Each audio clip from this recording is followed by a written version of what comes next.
कभी कभी जिंदगी की सबसे बड़ी सीख एक कप चाय में छुपी होती है। एक छोटे से गांव में हर रोज एक बूढ़ा आदमी आता था चाय की दुकान पर और बस एक ही बात कहता था, आधी चाय देना बेटा और बाकी उधार समझना।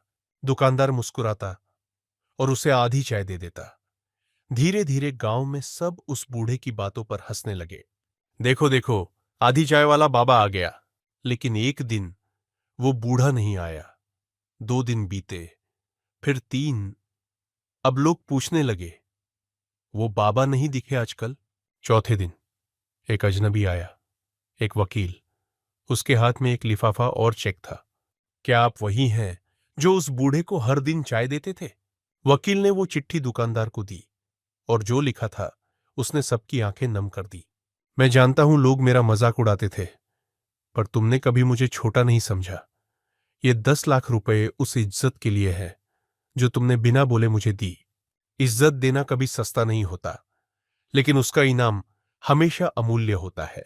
अगर कहानी ने दिल छू लिया हो तो इसे शेयर जरूर करना।